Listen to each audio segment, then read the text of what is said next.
partout, du haut jusqu'en bas. Alors il n'y a plus rien à faire pour lui. Il devait mourir. Bon, alors ça fait que maman, tout à l'heure, ils ont resté toute la nuit là-bas à l'hôpital. Et puis ils m'ont laissé à moi avec mes petits frères qui restaient, les plus jeunes.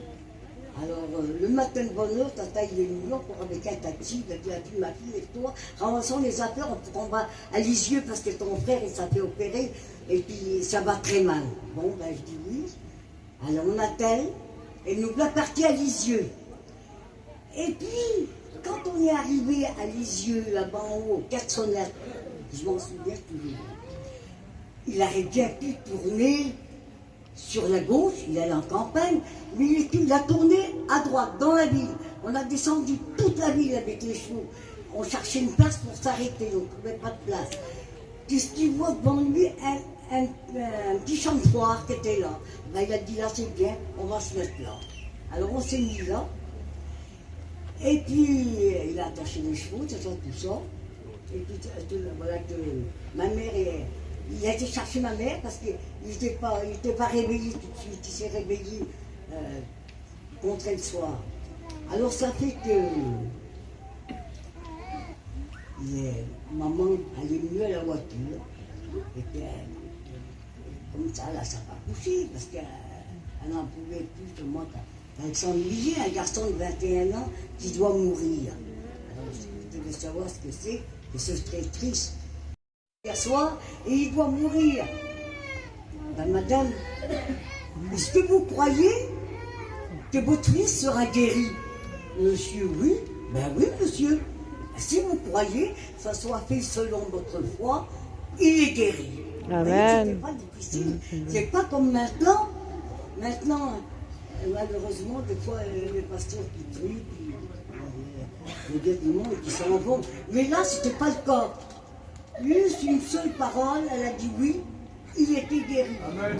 Amen. Voilà. Alors donc, une fois que la réunion était finie, on a été tous à l'hôpital. Ben voilà, il est guéri, c'est-à-dire il est réveillé, mais on ne sait pas comment ça va se passer. Le gardien, il a dit à maman, il a dit, moi, madame, j'irai le voir à l'hôpital et je prierai pour lui. Oui, monsieur. Alors, ça fait qu'il a été à l'hôpital, et qu'est-ce qu'il a fait? Dans une petite sacoche qu'il avait, il avait un petit carton comme ça, et c'était marqué dessus, guérison divine. Amen. Alors, le gardien, il était sûr que mon frère était guéri. Il leur passait des radios, des intestins neufs. Amen. Là, c'était plus des intestins troués, mais c'était des intestins neufs.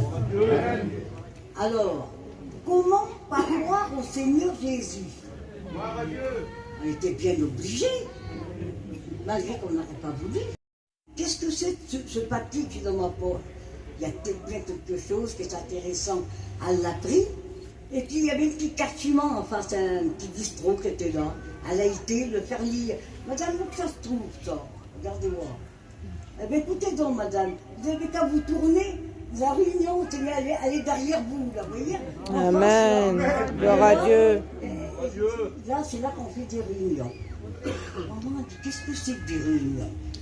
Eh bien, madame, des réunions, ce sont pris pour les malades, et on prie pour des personnes qui ont des problèmes. Ah oui, ben merci madame. Puis là-bas, dit là, la petite cartiment là, c'était donc une chrétienne. Et vous voyez, d'habitude, on ne trouvait pas de chrétiens, mais là, on trouvait des chrétiens partout. Bon, alors ça fait que maman, qu'est-ce qu'elle fait? Eh ben, puisque la réunion n'était pas loin, alors elle a rentré dans la réunion. Et quand elle a rentré dans la réunion, un an après, regardez, elle a rentré, juste le gardien qui a donné le prospectus, il était là. Le gardien, il l'a pris, et puis il l'a assis à côté d'elle. Ça fait qu'ils ont prêché, ils ont chanté, mais maman, elle a regardé partout comme ça. Comment ça fait, tu sais, c'est quoi cette église-là? Il n'y a pas de saint, il n'y a rien du tout là-dedans, c'est quoi? Non, c'était la parole de Dieu. Alors, comme la réunion a fini, le gradule a descendu. C'était le pasteur Gitnard de Lisieux. Il a descendu.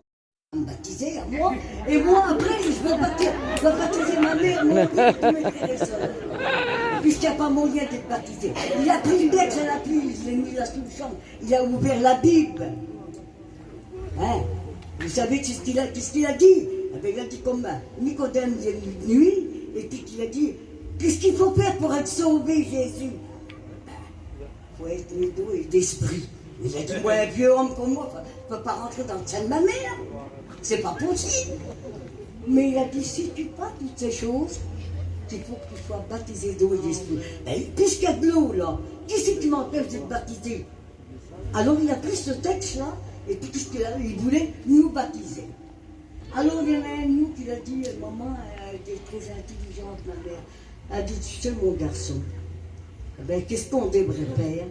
Ben, il a dit, on devrait parler à un serviteur avant. Et quand on va parler au serviteur, si tu parles comme ça, eh bien le serviteur sûrement qui nous baptisera. Alors on a été à Brest, là-bas vers le Cossec. Mais il y avait déjà 2 ans qu'on suivait, qu'on avait donné notre cœur à Dieu. C'est pas le Cossec qui nous a évangélisés à nous. C'est Jésus qui est Amen. C'est Jésus qui nous a choisis. Et le Seigneur Jésus nous avait choisis dès la fondation du monde. Lorsqu'on était informe et invisible, il nous connaissait déjà. Il le savait que notre nom était déjà inscrit. Amen. La famille Renard et Duville. Il a dû choisir plein de le Fils et le Saint-Esprit. Eh bien, il y a du monde sur la terre là-bas. Il y a pleinement en nous, des milliers. Et pourquoi tu ne serais pas sauvé comme tout le monde? Eux aussi ont besoin du Seigneur. Moi je crois comme ça, qu'ils ont dû avoir une conversation. Ça ne peut pas se faire directement comme ça. Je me dis, comment on va les convaincre? On va leur envoyer une maladie. La maladie est nulle, mais la maladie, elle a été vaincue. Au nom de Jésus. Amen. Voilà. Alors, le Seigneur est descendu vers nous et il nous a convaincus de nos péchés. Il nous a convaincus du mal. On a suivi 2 ans comme ça, mais seuls on était. Hein. Il n'y avait pas d'autre voiture avec nous, toute seule. La voiture de mon frère et puis la voiture de mon père. Moi à l'époque, j'étais une jeune fille. Eh bien, Mans, mon frère, il n'était même pas avec nous. Il était avec ses beaux-parents en Bretagne. Et quand il est venu, eh bien, il n'a pas cherché autour. Il a commencé à 15 jours après, il prêchait. Amen, Seigneur. Il n'y avait pas d'études à l'époque. L'étude, c'était l'étude de Dieu. C'était Dieu qui l'instruisait. C'était Dieu qui lui donnait. C'était Dieu qui le conduisait. Et tout ce qu'il disait, c'était comme ça. Alors, le baptême, on a resté 2 ans comme ça. On faisait tous les réunions là-bas en Normandie. Tous les réunions. Je peux vous dire tous les noms des pasteurs, c'est qu'on allait. Mais regardez ce que tu disais.